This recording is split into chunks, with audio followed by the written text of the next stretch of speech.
ഇന്ന് ഇങ്ങക്കായിട്ട് നമ്മൾ ഉണ്ടാക്കാൻ പോണ നല്ല കോഴി ബിരിയാണിയാണ്. കോഴി ബിരിയാണി എന്ന് കേൾക്കുമ്പോൾ തന്നെ നിങ്ങളെല്ലാവരും തൊള്ളയിൽ കപ്പലോടിക്കാനുള്ള വെള്ളം ഉണ്ടാവും ഞമ്മക്കറിയാം. എങ്ങനെ കോഴി ബിരിയാണി ഉണ്ടാക്കണമെന്ന് കേട്ടോളി. അതിനും വേണ്ടി നമുക്ക് ആദ്യം വേണ്ടത് നല്ലൊരു മൊയ്ത്ത കോഴിനെയാണ്. ഈ മൊയ്ത്ത കോഴിനെ 4, 5, 6 അല്ലെങ്കിൽ പറ്റണ അത്ര കഷ്ണങ്ങളാക്കിയിട്ട് ഒരു കുക്കർക്ക് ഇടണം. അതിക്ക് നല്ല ഉള്ളിയും തക്കാളിയും വെളുത്തുള്ളി ഇഞ്ചിയും ബിരിയാണി അരിയും ബിരിയാണീൻ്റെ മസാലയും മുളക് പൊടിയും മഞ്ഞപ്പൊടിയും കൊത്തമ്പാലിപ്പൊടിയും നിങ്ങളെ പെരയിൽ വേണ്ടാത്ത വല്ലതും ഉണ്ടെങ്കിൽ അതെല്ലാം അയക്കിട്ടാണ്ടി. വേണ്ടാത്തെന്ന് പറഞ്ഞ് വിചാരിച്ചിട്ട് നിങ്ങളെ വല്യമ്മാനും വല്യപ്പാനൊന്നും അയക്കിടാൻ നിൽക്കണ്ട. അപ്പോൾ പിന്നെ ബിരിയാണി മാറിപ്പോകും. അത് കഴിഞ്ഞിട്ട് കുക്കർ നല്ലോണം അമർത്തി അങ്ങോട്ട് മൂടണം. പിന്നെ നിങ്ങൾ നല്ലോണം ശ്രദ്ധിക്കേണ്ട ഒരു കാര്യമുണ്ട്. എന്താ അറിയോ, നിങ്ങളെ വീട്ടിലത്തെ കോഴിയാണെങ്കിൽ, നിങ്ങളെ വീട്ടിൽ നിന്ന് കൂട്ടുനിന്ന് പിടിച്ച കോഴിയാണെങ്കിലേ അതിന് ഒരു 8, 10 കൂക്കൽ കൂക്കണം, എന്നാലേ കോഴി വേവുള്ളൂ.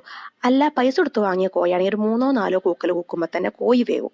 കോഴി വെന്ത് കഴിഞ്ഞിട്ട് ആവിയൊക്കെ പോയിട്ട് കുക്കർ തുറന്നിട്ട് വലിയൊരു കയ്യിലെടുത്തിട്ട് നല്ലോണം അങ്ങോട്ട് ഇളക്കി മറിച്ചിട്ട് അതിന്നൊരു പൊടി എടുത്തിട്ട് നിങ്ങൾ തൊള്ളേക്കൊന്ന് ഇട്ട് നോക്കി. അല്ലാ, അതിൻ്റെ രസം നിങ്ങളെല്ലാവരും ഉണ്ടാക്കി നോക്കിയിട്ട് എന്നോട് പറയും.